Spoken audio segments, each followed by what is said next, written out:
હળવદના સાપકડામાં overload ડમ્પરોના ત્રાસ મામલે ગ્રામ પંચાયત મેદાને નર્મદા કેનાલના પાળાને નુકસાન, ધૂળ પ્રદૂષણ અને માર્ગ સલામતીના મુદ્દે કડક કાર્યવાહી કરવા ગ્રામજનોની માંગણી.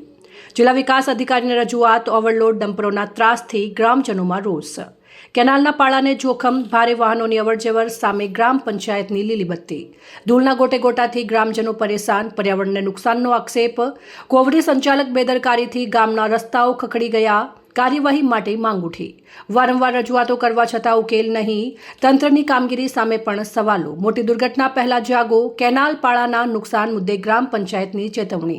નિયમોના ખુલ્લેઆમ ધજાગરા. સાપકડા ગામે ઉગ્ર અસંતોષ. જવાબદારો સામે કડક કાર્યવાહી કરવાની માંગ. નટુભાઈ ગોરધનભાઈ કંજારિયા, સાપકડાનો હાલ સરપંચ છું. એટલે મારું સરપંચ તરીકે ગામનાની રજૂઆત આવી, ખૂબ રજૂઆત આવી એટલે કે તમે સિંચાઈ વિભાગમાં જાણ કર્યું, લેખિત મેં એવું મૌખિક કાયમ જાણ કરતો તો પણ લેખિત દઈને આવું, બરાબર. લેખિત બધી રજૂઆત કરી. મારી રજૂઆત એટલી જ છે, ગામની અંદર કિનારીના રોડ રસ્તા બધા તોડે નહીં અને પર્યાવરણ જે નિયમમાં આવતું હોય, જે મંજૂરી હોય એનાથી બહાર કામ કરવું નહીં.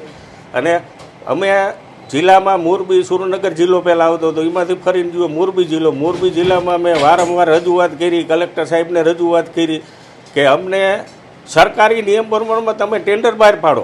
પણ આજે ડીએ ફંડના પૈસા મળવા પાત્ર એ સાપકડાની અંદર વિકાસ થવો જોઈએ. સાપકડાની અંદર ખાલી નુકસાન જ ન હોવું જોઈએ. નુકસાન થતું હોય તો સરકારના બધાય છે, એન્જિનિયરો આખી ટીમ છે, ટીમ થ્રુ આખું મારા સરોવર યુગને એ સુંદર બનાવી દે તો હું આ સરકારનો, આ એન્જિનિયરો, આ બધા રેકને અધિકારીનો હું બધાને માથું નમાવીને વંદન કરું. પણ જો કાયદા વિરોધમાં એક પણ કામ હાલતું હશે ને તો કોઈ પણ અધિકારી રેક નહીં.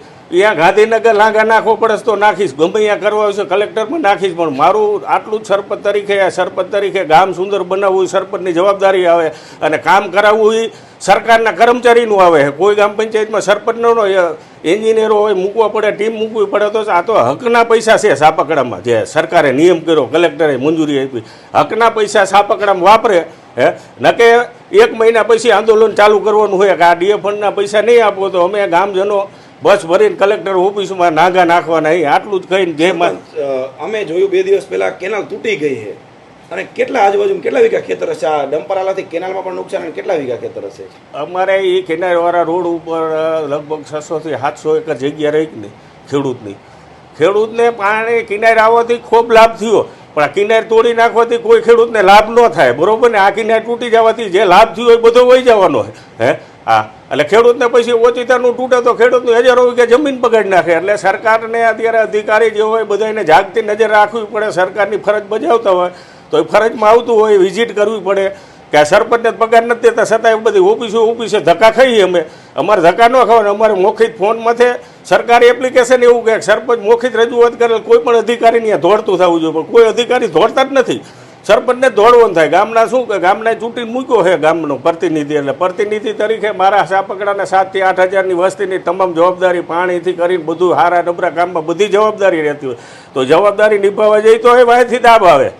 અહેવાલ મયુર રાવલ, સંબંધ ભારત ન્યૂઝ, હળવદ.